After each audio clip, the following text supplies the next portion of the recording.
So we're going to now take some time to look at how God cares for us, and we're going to look at how he cared for Adam and Eve.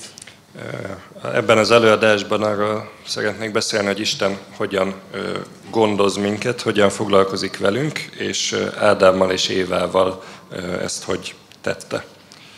So we're going to look at Genesis chapter 3. Úgyhogy visszamegyünk az 1 Mózes 3-hoz. But I want to set the stage and the scene. Szeretném ezt a jelenetet megalapozni, vagy hogy úgy előttünk legyen ez a sztori. So this is the moment that Adam and Eve first sinned. Most történt ugye az első bűneset, Ádám és Éva most követte el az első bűnt az emberiség történetében. So I want you to imagine that Adam and Eve had a perfect relationship with God. És gondoljatok bele, hogy addig tökéletes kapcsolatuk volt Istennel.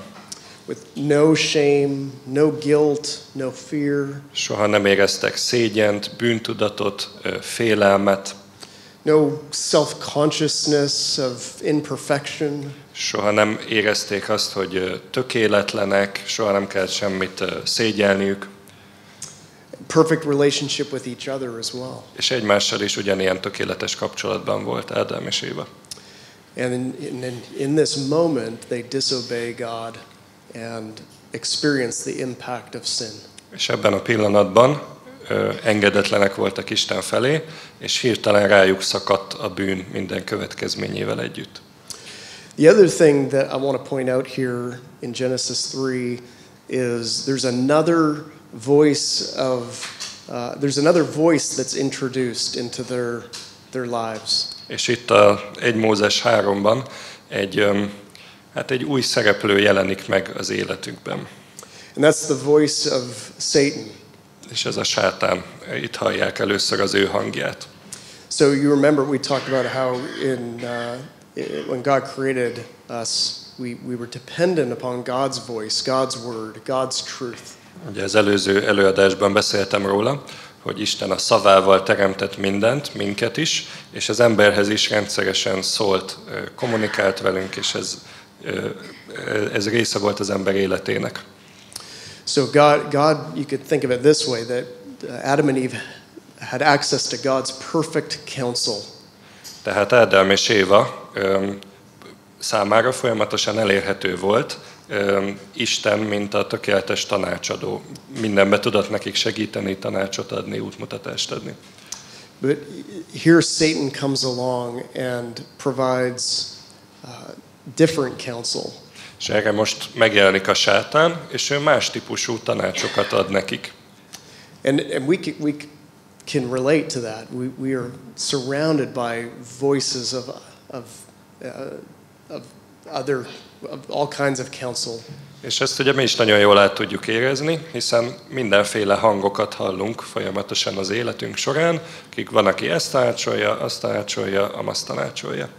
And the question is, whose counsel do we listen to and do we trust? És a kérdés az, hogy kire hallgatunk, kinek fogadjuk el a tanácsát. Okay. So you want to read Genesis 3, and actually, can you read from verse 1 all the way down through 13? Okay. 1 Mózes 3, 1-től 13-at olvassuk végig, ez egy hosszú szakasz, úgyhogy érdemes követnetek. 1 Mózes 3, 1-től 13. A kígyó pedig ravaszabb volt minden mezei állatnál, amelyet az Úristen alkotott. Ezt kérdezte az asszonytól. Csak ugyanazt mondta Isten, hogy a kert egyetlen fájáról sem ehettek? Az asszony így felelt a kígyónak. A kert fáinak gyümölcséből ehetünk, csak annak a fának a gyümölcséről, amely a kert közepén van, mondta Isten, nem ehettek abból, ne is érintsétek, mert meghaltok. De a kígyó ezt mondta az asszonynak. Dehogy haltok meg, hanem jól tudja Isten, hogyha esztek belőle, megnyílik a szemetek, és olyanok lesznek, mint az Isten. Tudni fogjátok, mi a jó és mi a rossz. Az asszony úgy látta, hogy jó volna enni arról a fáról, mert csábítja a szemet, meg kívánatos is ez a fa, mert okossá tesz. Szakított a gyümölcséből, evett, majd adott a vele lévő férjének is, és ő is evett. Ekkor megnyílt mindkettőjük szeme, és észrevették, hogy mezítelenek. Ezért fügefa leveleket fűztek össze, és ágyékkötőket készítettek maguknak. Amikor azonban meghallották az Úristen hangját, amint szellős alkonyatkor járt kelt a kertben, elrejtőzött az ember és a felesége az Úristen elől a kertfái között. De az Úristen kiáltott az embernek, és ezt kérdezte: hol vagy? Az ember így felelt: meghallottam hangodat a kertben, és megijedtem, mert mezítelen vagyok, ezért rejtőztem el. Az Isten erre azt kérdezte: ki mondta meg neked, hogy mezítelen vagy? Talán arról a fáról ettél, amelyről azt parancsoltam, hogy ne egyél? Az ember így felelt: az asszony, akit mellém adtál, ő adott nekem a fáról, és így ettem. Akkor az Úristen ezt kérdezte az asszonytól: mit tettél? Az asszony így felelt: a kígyó szedett rá, azért ettem. Thank you. So again, a couple things that I want to point out. That Satan comes along and opposes God's counsel. Pár dolgot kiemelnék ebből a történetből. Ugye megjelenik a sátán, és másféle tanácsot ad, mint Isten, ellentmond Isten szavának. And he's still doing that today. És ezt a mai napig ugyanígy teszi. But here's what I want us to notice, how he opposes God's counsel. És fontos észrevennünk, hogy ezt hogy teszi, hogyan mond ellent Isten szavának. Satan doesn't introduce completely new counsel. Nem ilyen radikálisan új dolgokat mond a sátán. He takes God's counsel and twists it. Hanem Istennek a szavát és a tanácsait csavarja ki, forgatja ki. So the lies that we believe are truth that's been twisted.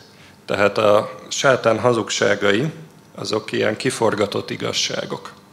That's why it's easy for us to be deceived. Ezért tud minket könnyen megtéveszteni velük. Because it seems true. Mert igaznak tűnnek ezek a dolgok. And usually it's because there is some truth in it. És ez általában azért van, mert részben tényleg igazak. But it's been twisted. Viszont kiforgatta őket.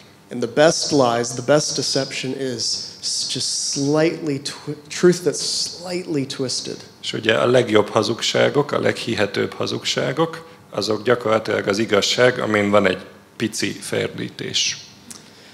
And so here Adam and Eve are deceived, and they trust their own wisdom, and they trust in Satan's lies. És ezzel sikerül megtéveszteni Ádámot és Évát, hogy elhiggyék a sátán hazugságait, és a saját bölcsességükben kezdjenek bízni. And it says that, verse 7, the eyes of both were opened, and they knew that they were naked. Azt írja a 7. vers. Ekkor megnyílt mindkettőjük szeme, és észrevették, hogy mezítelenek. And right there is the introduction of shame. Ugye itt jelenik meg a szégyen érzése. How many of you have experienced shame? You don't have to raise your hand. Nem kell feltenni a kezünket, mert úgyis mindannyian tapasztaltuk már ezt az érzést, a szégyent. Right here, so we can relate deeply, profoundly to Adam and Eve in this moment. De pontosan tudjuk, hogy mit érezhettek ebben a pillanatban Ádám és Éva. But if you think about this, the shame that Adam and Eve experienced here was probably far greater than any experience of shame you or I have ever experienced. De ha belegondolunk, valószínűleg sokkal durvább szégyent éltek itt át Ádám és Éva, mint mi valaha életünkben. Because you and I have experienced shame from very early age, before we could even talk. Hiszen mi egészen pici korunktól ismerjük ezt az érzést, mikor még beszélni se tudnak a gyerekek, talán már akkor éreznek néha szégyent.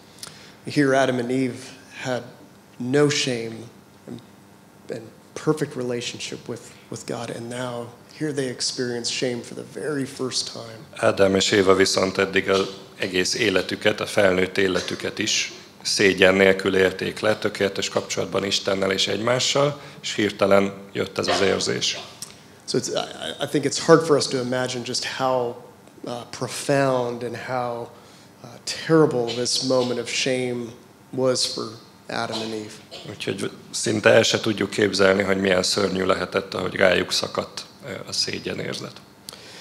So what did they do in their shame? They sewed fig leaves together and made themselves loincloths. Mit kezdtek ezzel a szégyennel, vagy szégyenükben? Fügefa leveleket fűztek össze, és ágyékkötőket készítettek maguknak. So in their shame, they covered themselves. A szégyen arra késztette őket, hogy eltakarják magukat. And that's another experience that I think you and I are very familiar with. The way that we cover over our shame with all kinds of things. És ezt is pontosan ismerjük, ezt az érzést, hogy a szégyen arra késztet minket, hogy takargassuk a dolgokat, próbáljuk elleplezni azt, amit szégyellünk. So not fig leaves, but money or performance, achievements. Ha nem is fügefa levelekkel, de mondjuk a pénzünkkel, a sikereinkkel, az elért eredményeinkkel próbáljuk a szégyenünket takargatni. And think of all the ways that we try to hide our shame. Sokféleképpen igyekszünk a szégyenünket elrejteni. Hide it from God and hide it from each other. Isten elől is, és más emberek elől is. We can relate to Adam and Eve here. Itt nagyon pontosan értjük, hogy mit érezhettek. So they covered themselves and then they hid. És nem csak eltakarták magukat, hanem el is bújtak. From each other and from God. Egymás elől és Isten elől is. But you can't hide from God. De hát Isten elől nem lehet sehova elbújni. And here's what I want us to really spend some time looking at. What does God do in this moment of shame, guilt and fear that Adam and Eve are experiencing? És azt szeretném, ha megvizsgálnánk, hogy mit kezd Isten ebben a helyzetben, amikor Ádámot és Évát elborítja ez a bűntudat, szégyen, és rejtőzködni akarnak. How God cares for Adam and Eve and their shame, guilt and fear, I think is a picture of how God cares for us in our shame and our guilt and our fear. És ahogy Isten szeretettel, gondoskodóan fordult Ádám és Éva felé, amikor rájuk tört ez a szégyen és bűntudat, az pontosan ugyanaz, ahogy felénk is fordul Isten, amikor a szégyen és a bűntudat ránk tör. Most people that come to us for counseling and care are coming because of some form of shame or guilt or fear or something that they've done that they're trying to cover or hide. A legtöbben, akik lelkigondozóhoz fordulnak, azok ugyanilyen érzésekkel jönnek, szégyennel, bűntudattal, valamit rejtegetnek, és az úgy érzik, hogy tönkreteszi az életüket, ugyanezekkel az érzésekkel jönnek. So the first thing I want to point out here is God didn't wait for Adam and Eve to come to him. He took the initiative to go and find them. Az első dolog, amire szeretnék rámutatni, az az, hogy Isten nem ölbetett kézzel várta, hogy Ádám és Éva megkeressék őt, hanem ő indult el hozzájuk keresni őket. And this shows us something really, really important about how God sees us in our shame and our guilt and our fear. És ez valami nagyon fontosat árul el arról, hogy lát minket Isten, amikor szégyenben és bűntudatban vagyunk. So as we're walking through this, I want you to think about how God cares for them, God's demeanor towards Adam and Eve. Úgyhogy ezt figyeljük most ebben a történetben, hogy milyen szeretettel fordul Isten Ádám és Éva felé, és hogyan lelkigondozza őket tulajdonképpen. So here God seeks Adam and Eve out, and he does something that I think is really, really important. Tehát Isten az, aki keresi őket, aki szólítja őket, és csinál valamit, ami szerintem nagyon fontos. When my kids disobey me, maybe some of you have children, when your kids disobey, one of the things that I'm always tempted to do is to tell them what they've done wrong. Hogyha a gyerekeim valami rosszat csinálnak, akkor ugye az az első reflexem, tehát mindannyiunknak, hogy elmondjuk, hogy most mi az a rossz, amit csináltál, mit tettél. My boys, I have 3 boys, their job every week is to take the garbage cans from the side of our house to the street where the garbage truck picks them up. 3 fiam van, és az ő közös feladatuk az, hogy hetente kivigyék az udvarról a kukát az utcára, amikor jön a kukás. Does that happen? Do you Yep. do that here? So Monday morning is when the garbage trucks come to pick up the garbage. Hozzánk hétfő reggel szokott jönni a kukás. And some Monday mornings I wake up and I hear the garbage truck driving down the street and I remember that the boys didn't take the garbage cans out. Van, hogy hétfő reggel arra ébredek, hogy hallom, hogy az utca végén már jön a kukásautó, és eszembe jut, hogy hát este már megint nem vitték ki a fiúk a szemetet az utcára. Does anybody relate? Szerintem ismerjük a jelenetet. So what do? I jump out of bed and I go calmly to my boys and say, boys, you forgot to take the trash out. Please go take the trash out. Mit csinálok ilyenkor? Kikelek az ágyból, szépen higgadtan lemegyek a fiúkhoz, és azt mondom, hogy fiúk, elfelejtettétek kivinni a szemetet, légy szíves, vigyétek ki a szemetet. Not really. Nem. Not usually.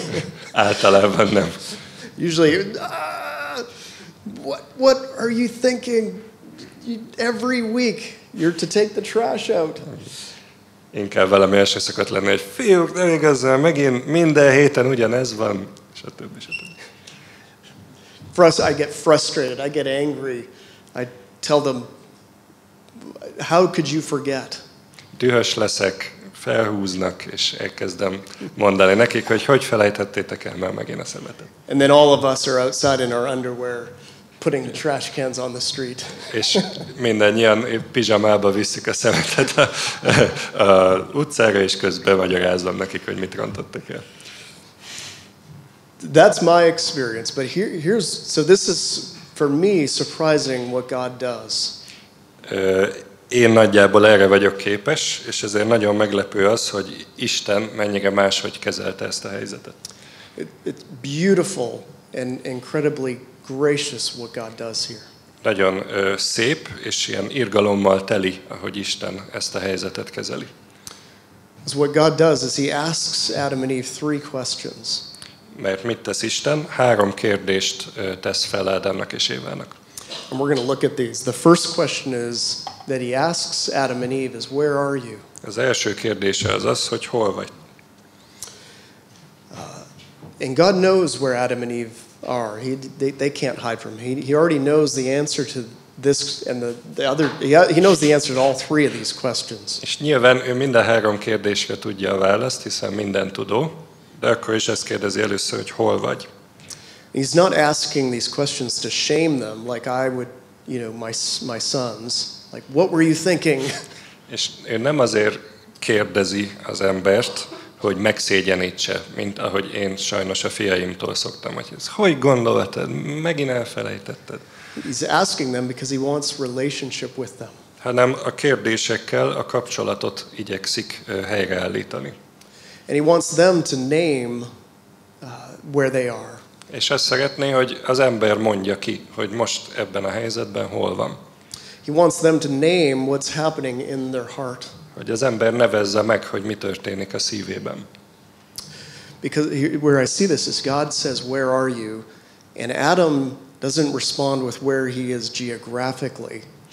Mert ugye Isten azt kérdezi, hogy hol vagy, és Ádám nem azt feleli, hogy a rekettje bokor mellett, tehát hogy nem meghatározott földrajzi helyet mond, hogy most éppen itt vagyok. Adam says, to the question, where are you? He says, I was afraid because I was naked or ashamed and I hid myself. Hanem azt feleli erre a kérdésre, hogy hol vagy, hogy meghallottam hangodat a kertben, és megijedtem, mert mezítelen vagyok, ezért rejtőztem el. So Adam's response to the question, where are you, is a response from the heart. Tehát tényleg Isten kérdése az a szívéig hatolt, és a szívéből tör fel ez a válasz Ádámnak.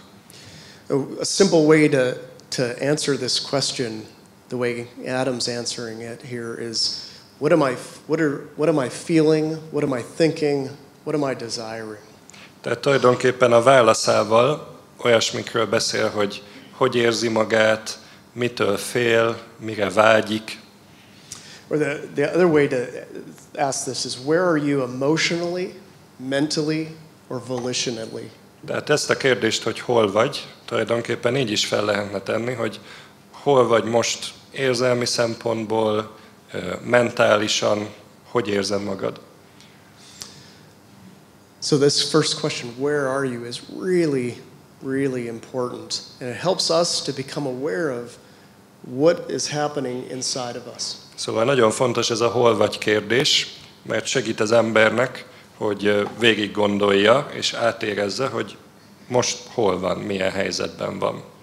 And some of us find this more easier to do. Some of us, this is harder to do, to be aware of what I'm feeling, what I'm thinking, what I'm wanting most. Van, akinek könnyen megy ez, hogy kapcsolódjon az érzéseihez, a vágyaihoz, valakinek viszont nagyon nehezen megy, hogy a saját érzéseit észlelje, szavakba tudja önteni. But this question shows us that God cares about what's going on in the deepest part of us. De ez a kérdés, ez rámutat, hogy Isten érdekli az, hogy mi zajlik a szívünk legmélyén. And what we're feeling, what we're thinking, and what we want most. Mit érzünk, mi jár a fejünkben, és mire vágyunk. So that's the first question. Úgyhogy ez Isten első kérdése. The second question God asks is, whose voice are you listening to? A második kérdése az az, hogy kire hallgattál, vagy kire hallgatsz. Remember, Adam and Eve were dependent upon God's voice and God's truth. Ugye Isten úgy teremtett minket, hogy az ő szavára szükségünk legyen, az ő tanácsaira, hogy ilyen függő viszonyban legyünk Isten szavával, beszédével. But here we see that Satan introduces another voice. És itt ugye az történt, hogy megjelent a sátán hangja is. So the way we can answer this question is, whose voice are we listening to? Am I listening to Satan's voice, the voice of myself, the voice of people around me? Tehát arra kérdez itt rá Isten, és nekünk is erre kell rákérdezni, hogy kire hallgatsz? A sátánra hallgatsz? Saját magadra hallgatsz? Másokra hallgatsz, akik ott vannak körülötted? Or am I listening to the Spirit? Vagy pedig a Szentlélekre hallgatsz? To God. Istenre. And God, again, knows the answer to this question. És Isten nyilván erre is tudja a választ. But he wants relationship with De Adam and ő Eve. azt akarja, hogy helyreálljon a kapcsolata Ádámmal és Évával. And he wants them to name the voice that they're listening to. És azt, hogy megnevezzék azt, hogy kire hallgatnak, hogy ők maguk végig gondolják és kimondják. Now for us, when we hear this question, sometimes we're listening to a mixture of all those voices, it seems like. És néha úgy tűnhet, hogyha erre próbálunk válaszolni, hogy az összes hangra hallgatunk egyszerre.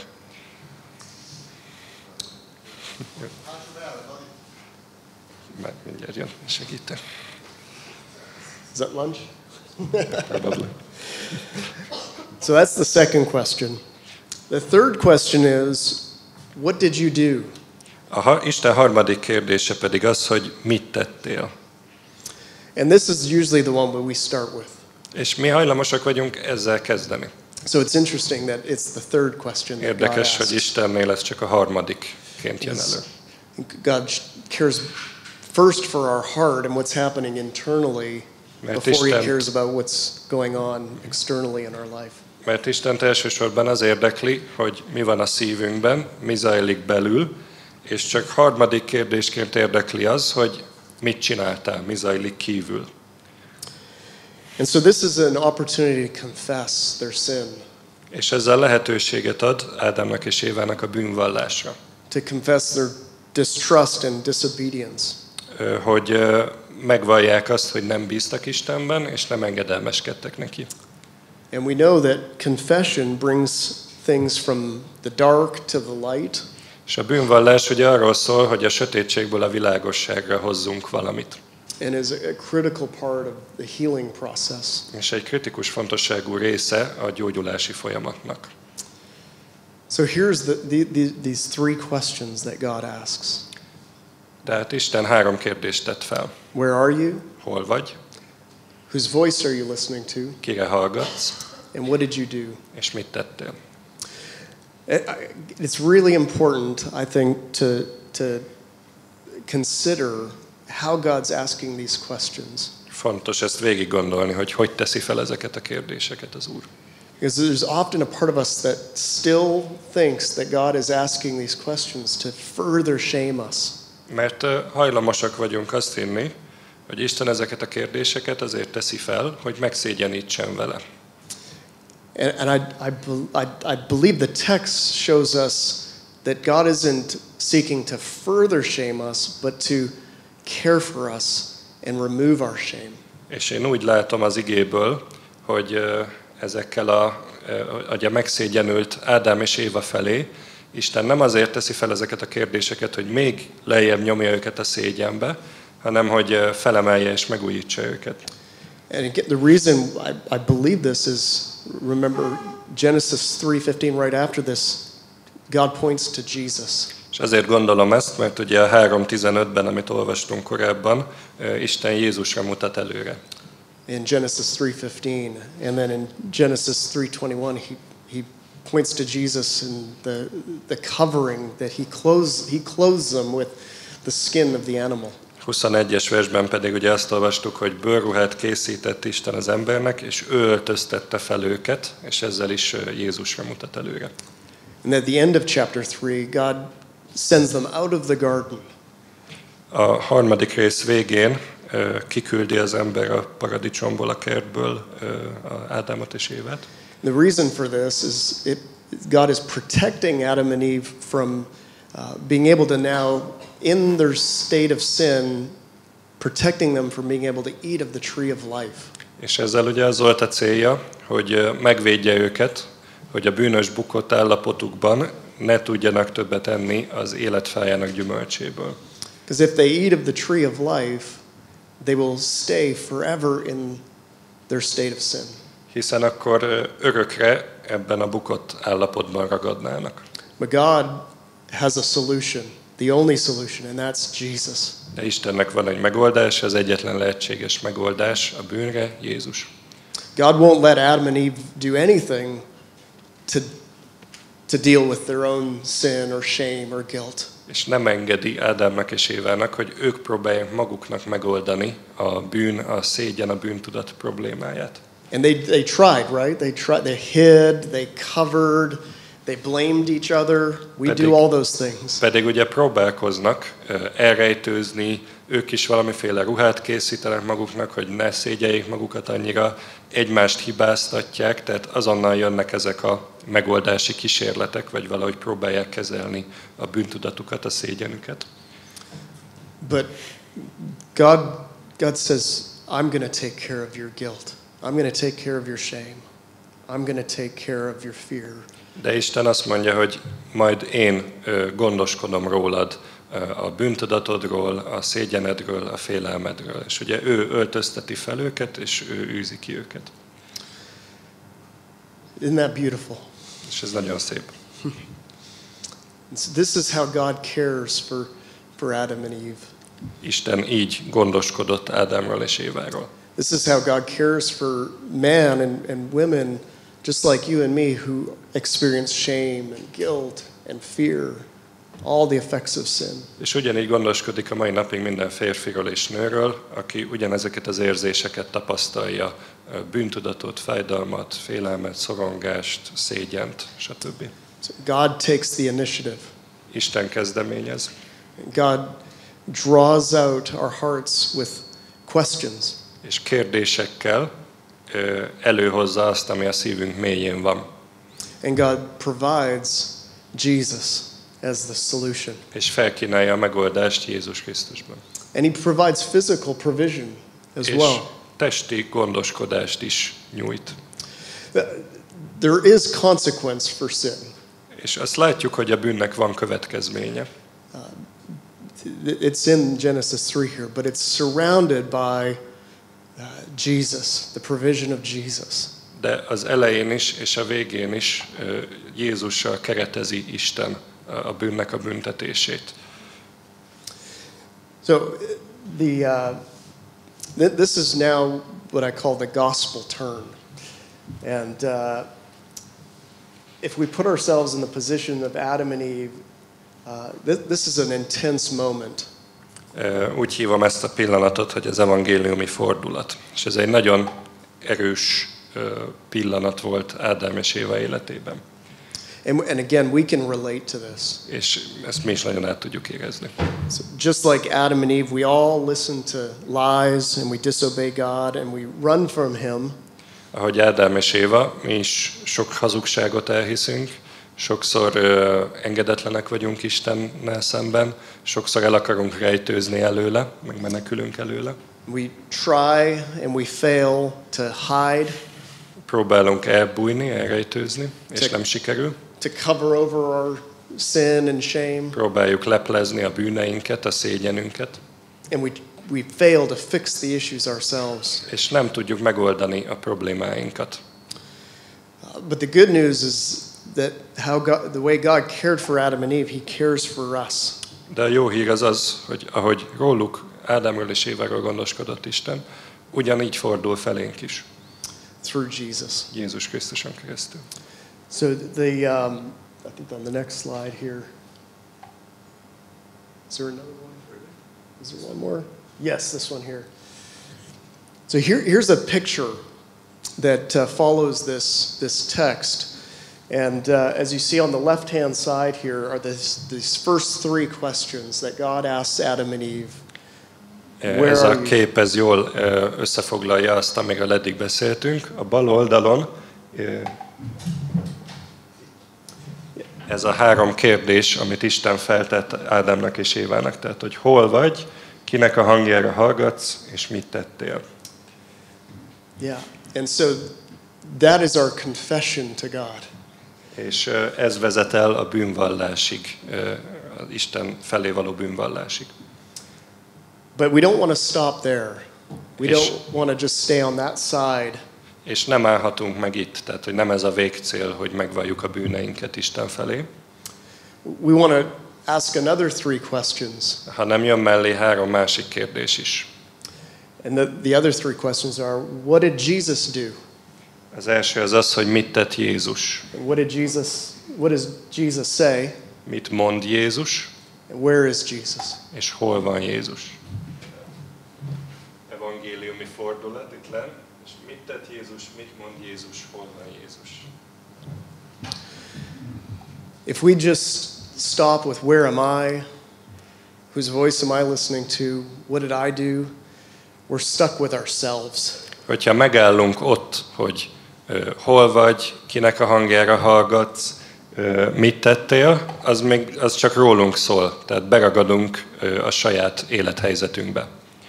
But again, God gives us Jesus. De Isten itt ebbe a helyzetbe kínálja fel nekünk Jézust. So we want to remember, what did Jesus do for me?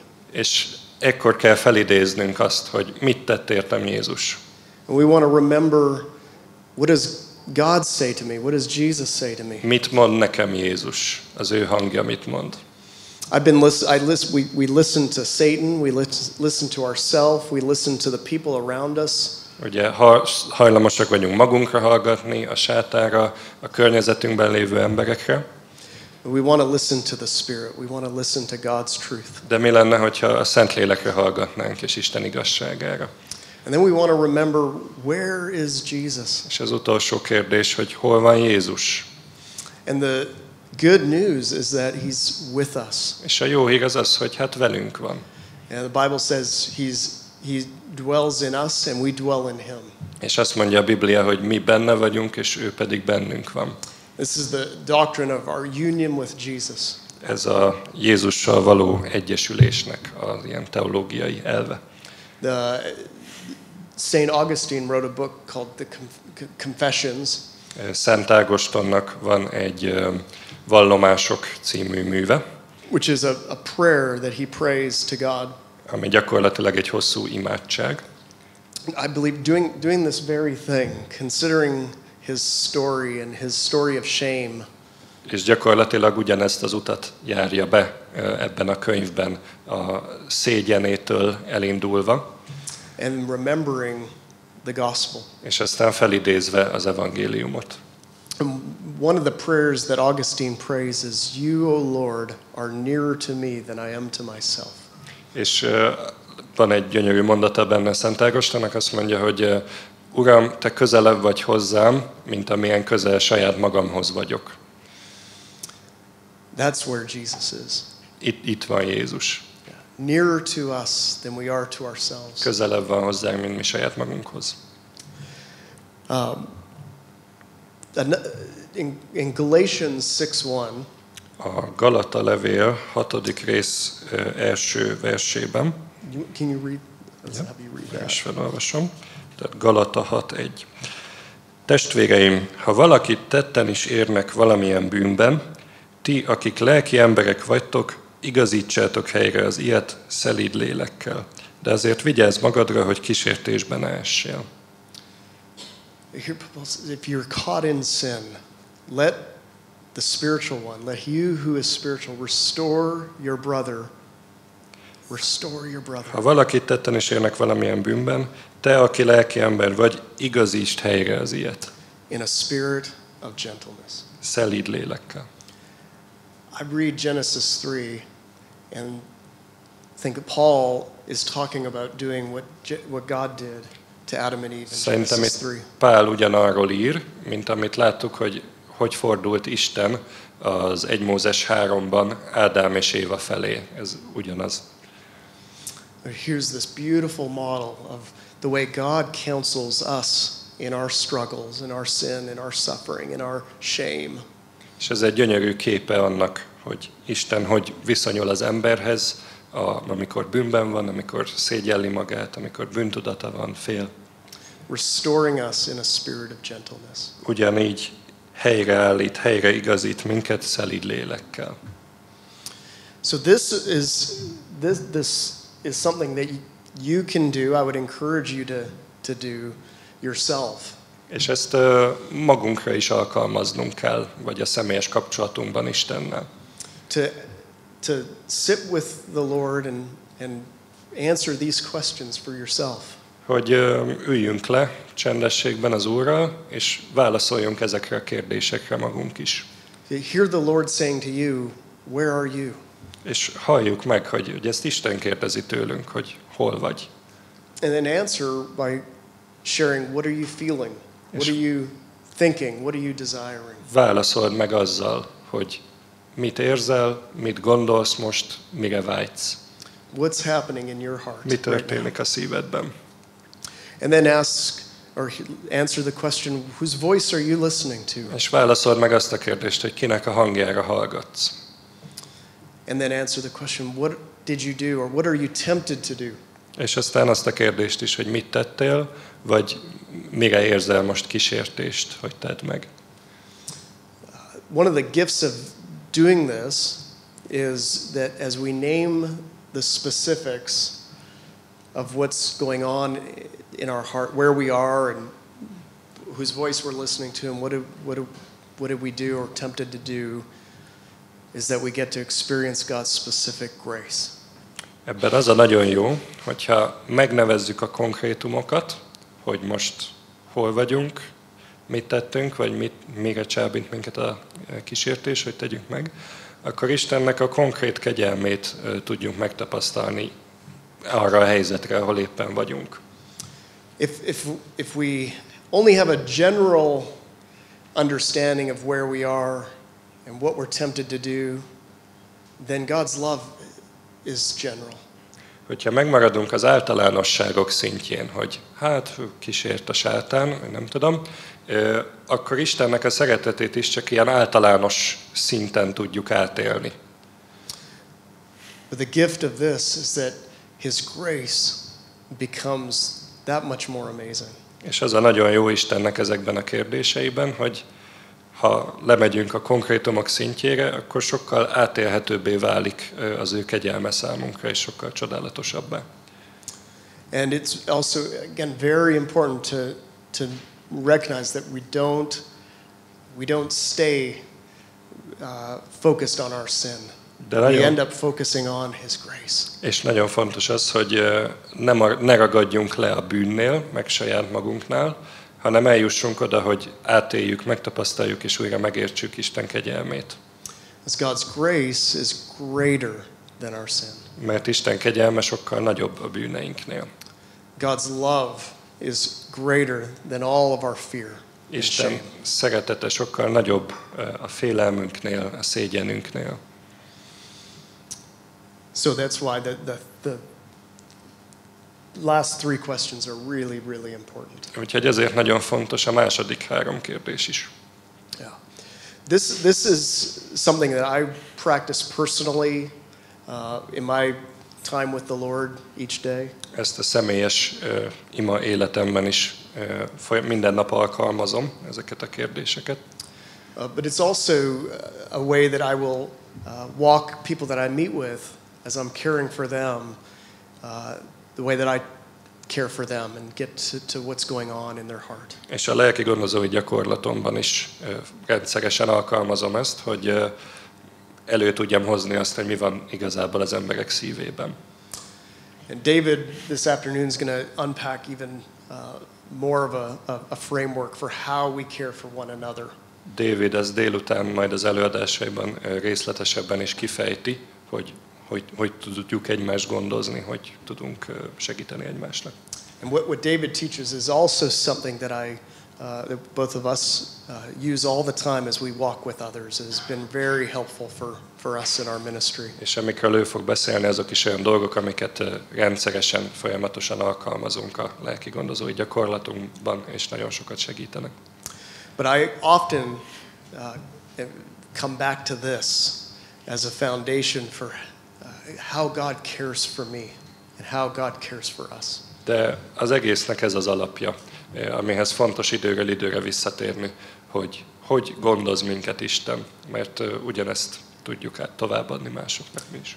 Each time I think about this, I'm amazed at how kind and gracious our Father is. És mindig annyira megdöbbenek rajta, amikor visszatérek ezekhez az igazságokhoz, hogy az Atyánk mennyire kedves, szeretetteljes és irgalmas. I hope this encourages you a little bit in how gracious and kind God is and the way He cares for us. Remélem, hogy titeket is bátorít most ez, hogy Isten mennyire irgalommal, szeretettel fordul hozzánk. And that we would reflect this kind of heart, this gentle, gracious heart that God shows towards us, towards one another. És ugyanezt a szelíd, irgalmas lelket adja nekünk is, hogy továbbadjuk mások felé, amivel ő fordult felénk. Thank you.